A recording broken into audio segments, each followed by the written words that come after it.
Good afternoon, everyone. I'm gonna just keep it here. Good afternoon, everybody. This is Ava. She's 16 years old.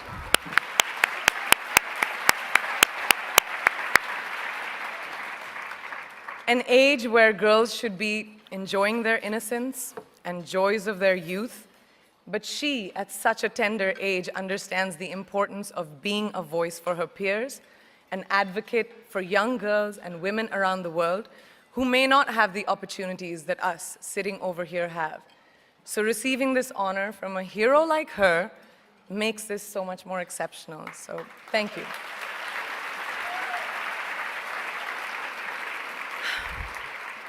Good afternoon, and thank you, and wow, I am so privileged and so honored to be sharing this afternoon with all of you and these incredibly amazing women that are being honored today. I'd like to extend my congratulations to each one of you, Octavia, Michelle, Kelly, Patty, and all 50 women that have been included in the Impact Report. Your achievements not just inspire me, but also so many others to work harder, to be better, and to make a dent wherever we can. So I'm very, very proud to be standing alongside of you. So in life, you know, there are moments when you stop and ask yourself, how did I get here? Like, why am I standing here? Well, this is definitely one of those moments for me. And I find myself going back to the beginning, back to my roots. I was born to incredible parents, amazing parents who served as doctors in the Indian Army.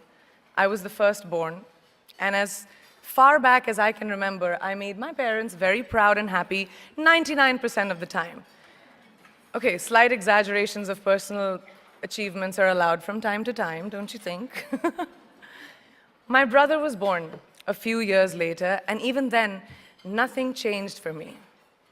We were both given equal opportunities, and I want to emphasize this. I want to really emphasize this for you because I don't think a lot of people might understand that being equal might seem very normal, but where I come from, India, and a lot of developing countries around the world, more often than not, this is an exception.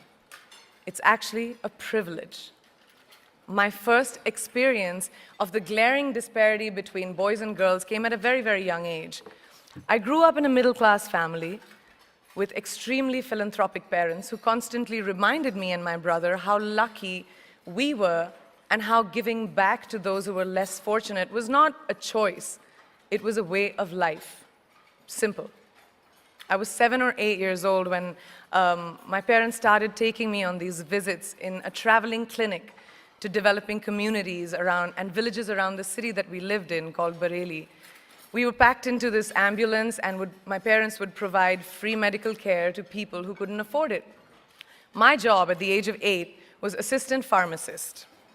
So I would count all the medicines, put them in an envelope, and give it out to patients, and I really took my job very seriously, very seriously. But the more I went on these expeditions, the more I began to notice the simplest things that distinguished a boy from a girl, or a man from a woman. For example, girls were pulled out of school when they hit puberty because they were considered ready for marriage and babies. That's 12 and 13, while boys still enjoyed their childhood. Or basic human rights, such as healthcare, were denied just because they were women. Let's call this whole experience trigger number 1 for me. Fast forward a few years and many, many triggers in between.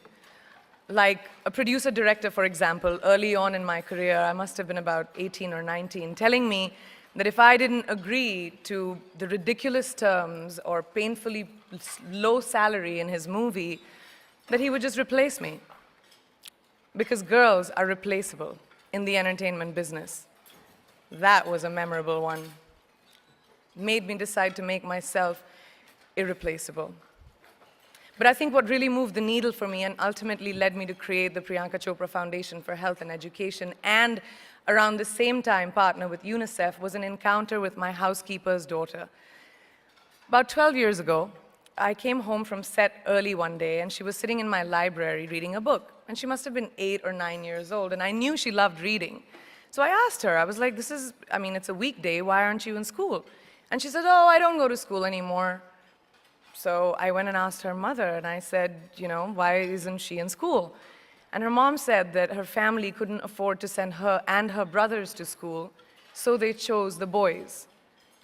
The reason, she would eventually get married and it would be a waste of money.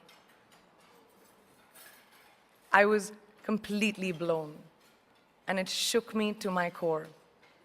Eventually, I decided to cover the cost of her education so that she could continue to learn, because education is a basic human right.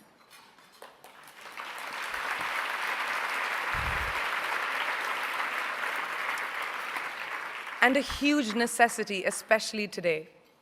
From that point on, I was determined to make a difference in as many children's lives as I could, in whatever big or small way that I could contribute. There's a really, really beautiful quote that I read recently, and I think it's absolutely appropriate to explain what I'm trying to say today. The hand that rocks the cradle, the procreator, the mother of tomorrow, a woman shapes the destiny of civilization.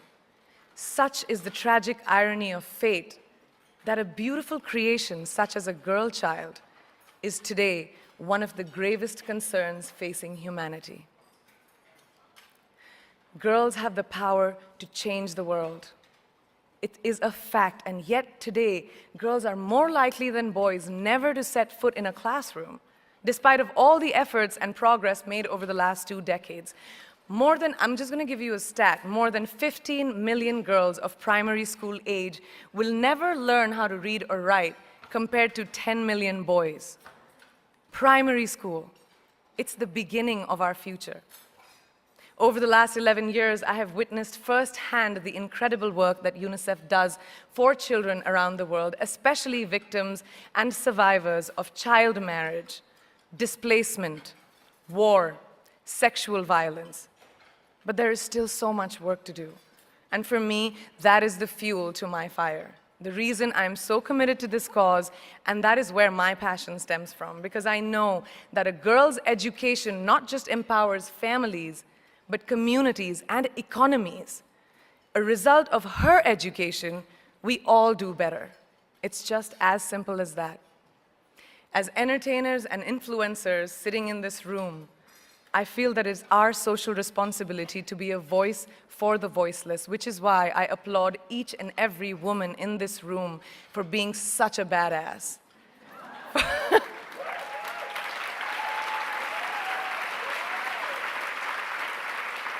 For using your platform and your voice to contribute to change, and for ensuring that there is not even one lost generation as long as we are alive.